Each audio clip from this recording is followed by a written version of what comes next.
Welcome to my discussion this week on the circulatory system. The circulatory system is the bridge between the external and internal environments, and simply the circulatory system transports your blood throughout your body by a complex system for arteries and veins, and the study of the circulatory system is called angiology.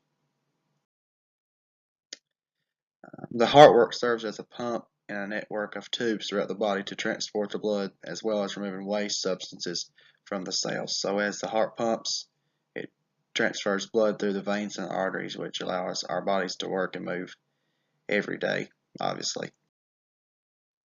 The circulatory system has three main functions. One, transportation, two, regulation, and three, the protection of the circulatory system. Transportation involves the movement of all the necessary substances for cellular metabolism. It moves the blood back and forth. Regulation involves maintaining the pH of the body, and then the protection involves the circulatory system's ability to respond to injury and defending against foreign substances in the body. Transportation is pretty self-explanatory. Obviously, usually it involves moving something or someone, so it transports oxygen and carbon dioxide, which is accomplished by the red blood cells. They leave the heart, go into the lungs. They are oxygenated there and then brought back to the heart. Carbs, sugars, proteins, vitamins, and minerals are carried by the circulatory system throughout the body. Regulation keeps the body regulated, maintaining the pH levels, and the circulatory system, with help from the urinary system, help regulate the amount of salt and water in the blood. Protection, this is the last function, but definitely not the least, and it's the ability to respond to injury and defend against the foreign substances in the body. Pretty much the way, the sustainability of our skin is to heal against a cut when we're younger versus when you're older. When you're older, a lot of times it's hard for your skin to heal if you get cut, or especially if you're on a blood thinner, when you bump your skin or arms, they'll make places versus when you're younger, a cut's not that bad to heal.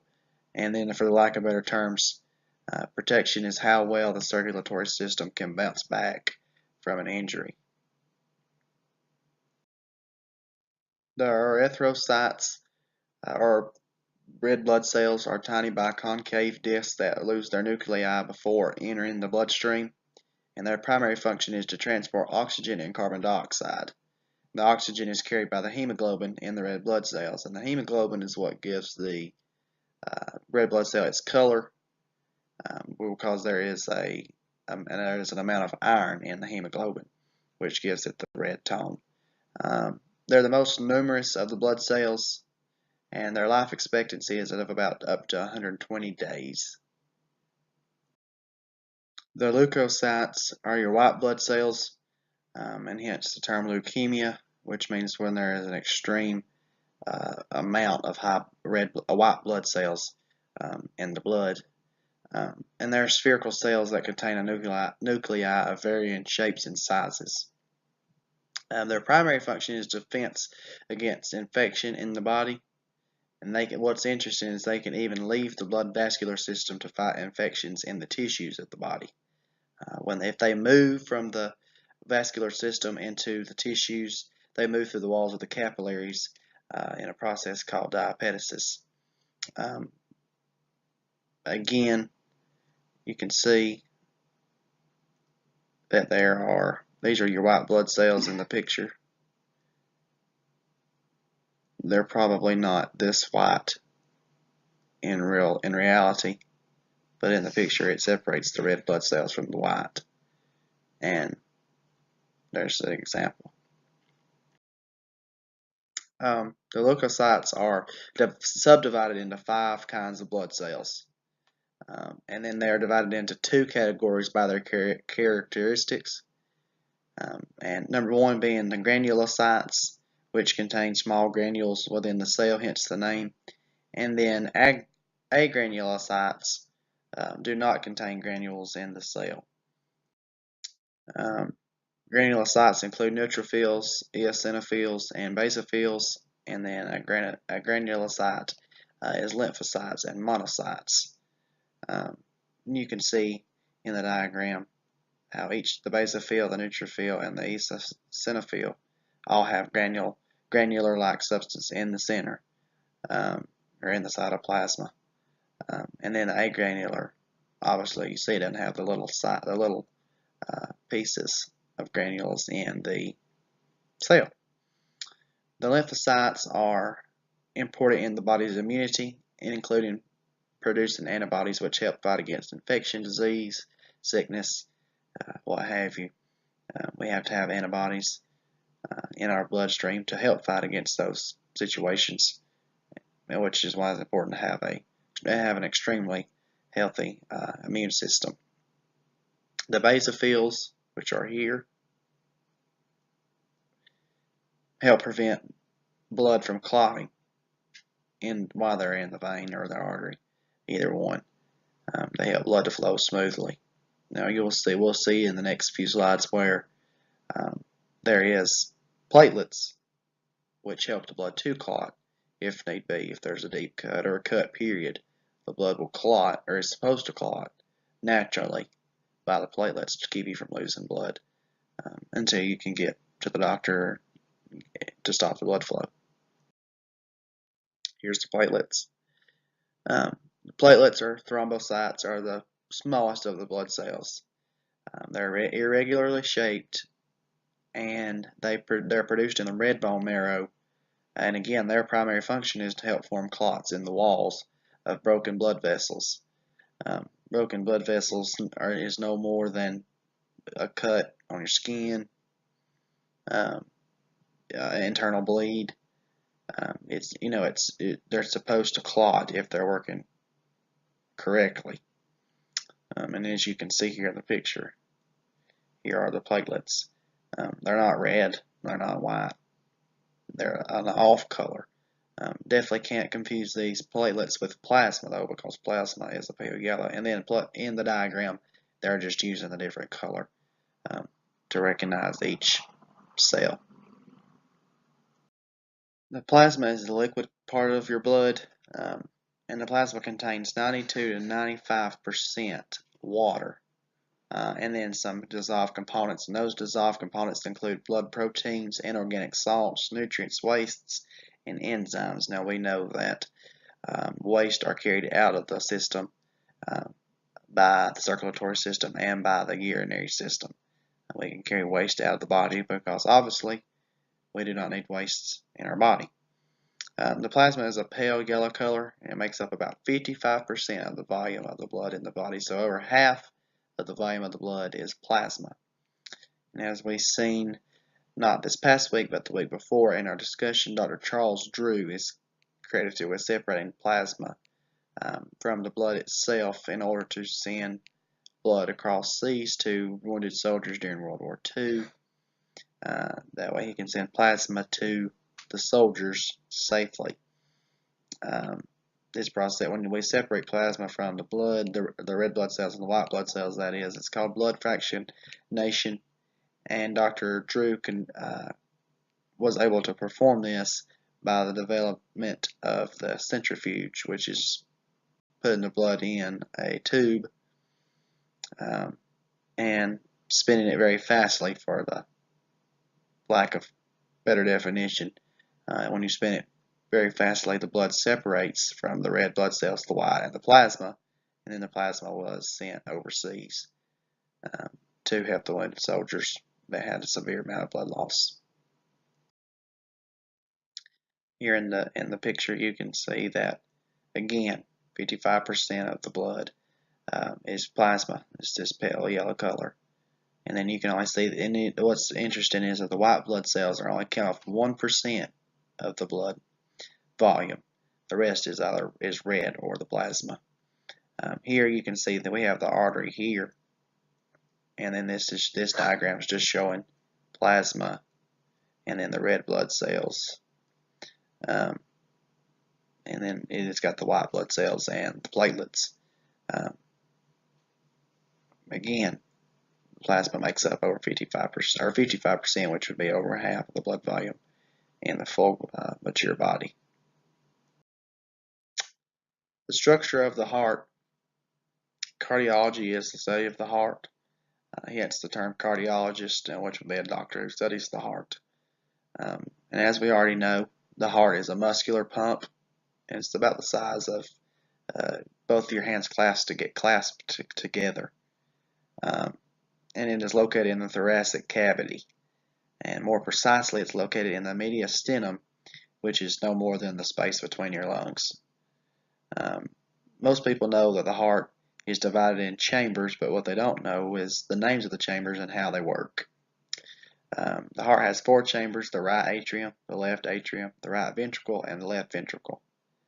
Both the atrium, or I'll rephrase that, both atria, which would be the plural, are the receivers of the blood. Blood enters both the atria and exits both in both ventricles. As we'll see on the next slide, how each of those work. The heart has 3 layers of tissue. The epicardium is the outermost layer of the heart.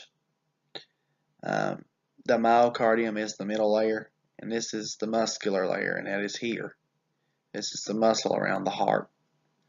It's the thickest part of the heart. And then the endocardium, which we see here, just a little bitty thin line, is the innermost layer, is a very thin layer. So you've got out here the outside, and then the middle, which is here, and then the very inner layer, which is very thin on the inside, again, is the endocardium. Got a diagram of the heart here. I picked one that wasn't labeled to show you that here is the right atrium.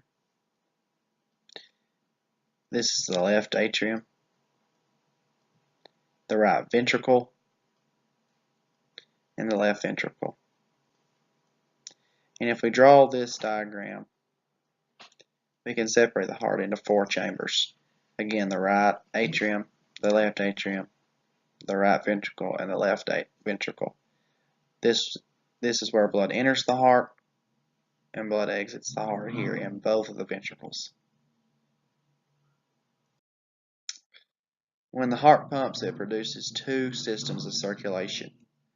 One is pulmonary circulation, which carries the blood from the heart to the lungs for oxygenation. And then the right ventricle is the beginning of pulmonary circulation, and the left atrium is the end. The number 2 would be systemic circulation, which provides circulation to all other parts of the body. And this is the most extensive part of the circulatory system. Obviously, it flows through lower extremities to your feet, all the way down to your toes, down to your fingertips, both femorals, both carotids. It goes all throughout the body. The left ventricle is the beginning of the systemic circulation, and the right atrium is the end. So we see that it's the opposite of the pulmonary. The atria, again, are the receiving chambers of the heart. They receive blood. The veins carry blood towards the heart, and arteries carry blood away from the heart, which would be why you embalm through an artery. When you lift the carotid, insert the cannula, and blood flows away from the heart through the body, with the blood returned through the vein, which carries blood towards the heart. The right atrium, which again is here, it has 3 vessels that make this work. One is the superior vena cava, which drains the head, upper extremities, and part of the chest. Then the inferior vena cava drains blood from the abdomen and the lower extremities, and then the coronary sinus drains blood from the heart muscle itself. So if you picture your head here, the blood flows down into the right atrium through here all the way down, and then it enters the right atrium.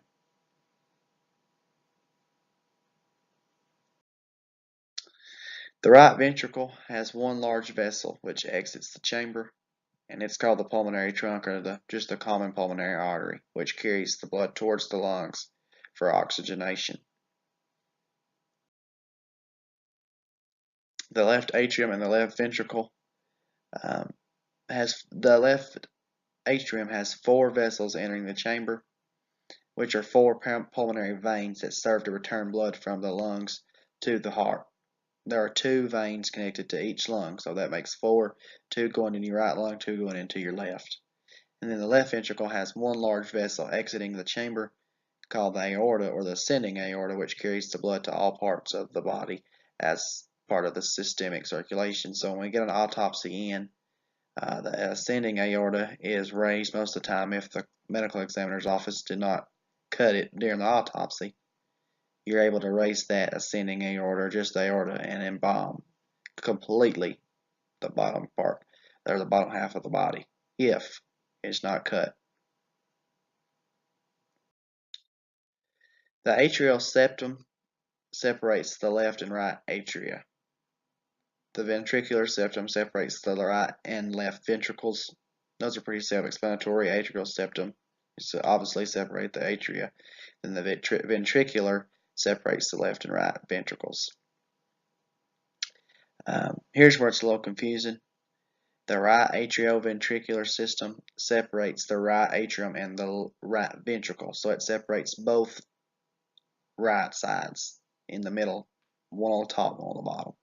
And then the left atrioventricular septum will do the exact opposite, separates the left atrium and the left ventricle. It's a little confusing, but you can figure it out if you think about it slowly.